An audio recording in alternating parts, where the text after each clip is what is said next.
Bonjour, je suis Olivier Fécherolles, je suis directeur général en charge de la stratégie de Viadeo et je vais vous présenter les 7 points importants pour bien utiliser Viadeo, le réseau social professionnel. Le premier point, c'est le profil. Le profil est très important puisque le profil, c'est la pierre angulaire de Viadeo. C'est la première image que vous allez donner à toutes les personnes qui veulent venir vous visiter, donc c'est important de bien travailler, c'est important de donner une image de vous qui est une image professionnelle, qui est une image valorisante et qui donne envie d'en savoir un peu plus pour vous. Ce profil, il va être visible sur les moteurs de recherche. Donc c'est aussi important qu'il soit, encore une fois, bien soigné, puisque depuis Google, on va trouver votre profil.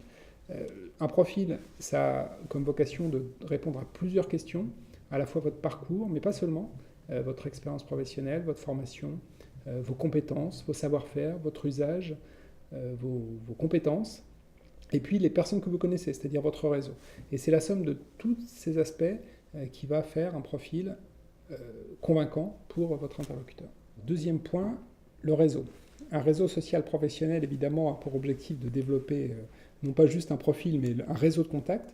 Donc votre réseau de niveau 1, les personnes avec qui vous êtes en contact direct, sont très importants pour avoir un réseau social professionnel utile. Il va donc falloir bien les choisir. On n'est pas, contrairement à un réseau social grand public, dans une course au contact. Il va falloir choisir les bonnes personnes. Ces personnes vont ensuite vous permettre d'accéder à d'autres personnes par la technique de la recommandation. Je connais quelqu'un qui connaît quelqu'un qui connaît quelqu'un. Ce réseau de niveau 1, bien les choisir, avoir des personnes qui puissent témoigner de votre professionnalisme, de vos compétences, de votre savoir-faire, et qui vont pouvoir se porter quelque part garant et vous ouvrir les portes des personnes que vous allez souhaiter contacter par la suite. Troisième point, la réputation ou la e-réputation. Une fois que votre profil est constitué, que vous avez un début de réseau, de contact de niveau 1, vous allez travailler votre e-réputation. On l'a vu, le profil est visible sur Google. Un profil vidéo, c'est votre première brique de e-réputation. Ça va vous aider à donner de vous une image professionnelle, une image vendeuse, une image sérieuse et solide.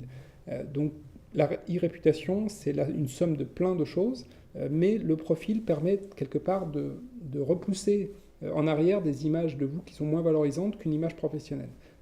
C'est un moyen de gérer la réputation et non pas de la subir. Je vous invite à faire l'exercice de taper votre nom, prénom sur Google pour voir ce qui ressort.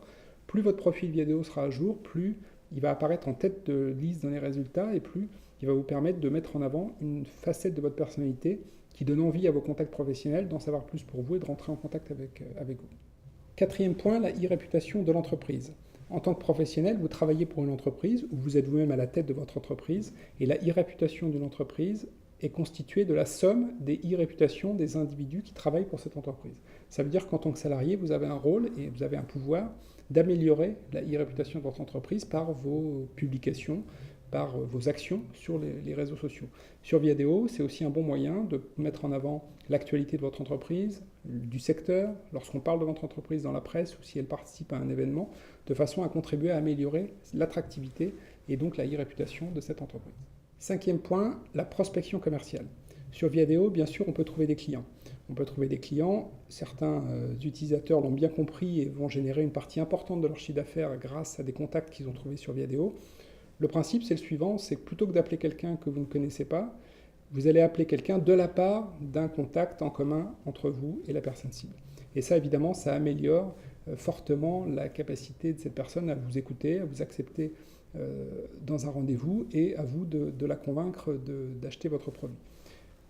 Évidemment, le commercial est un des usages, mais ça peut servir à faire plein d'autres fonctions, comme trouver des prestataires, trouver des fournisseurs, trouver un freelance, ou trouver quelqu'un qui a été confronté au même type de problème et qui l'a résolu, et donc gagner du temps dans la résolution de votre propre problème. Sixième usage de Viadeo, c'est le recrutement. On peut s'en servir, on l'a vu, pour se faire recruter soi-même, mais c'est aussi un outil évidemment très important pour recruter des collaborateurs, qu'on soit recruteur professionnel ou qu'on soit manager ou patron de sa structure. Viadeo est un réservoir important de talents, 8 millions de membres en France, et la possibilité d'aller sélectionner de manière très précise des personnes qui correspondent exactement à ce que vous recherchez. Donc pour ça, on offre des solutions de recrutement professionnel qui vont permettre d'aller soit diffuser des offres d'emploi, soit rechercher dans la base de données, de façon à trouver tout de suite le bon profil, le bon talent en fonction de vos problématiques. Donc un volet candidat, mais aussi un volet recruteur très important sur Viadeo. Septième et dernier point, la veille concurrentielle. Les réseaux sociaux, et en particulier les réseaux sociaux professionnels, apportent de la transparence. On voit beaucoup plus de choses sur Internet, beaucoup plus de choses sur ce qui se passe dans les entreprises, quelles sont les tendances du secteur, quels sont les mouvements entre une entreprise ou une autre, quelles sont l'actualité d'un métier ou d'un secteur industriel. Il faut utiliser cette information, et Viadeo va vous aider à la catalyser, à la raffiner pour trouver la bonne information qui va vous permettre d'avoir une utilisation privilégiée, on va dire, d'une information qu'un concurrent aura peut-être un peu plus de mal à trouver.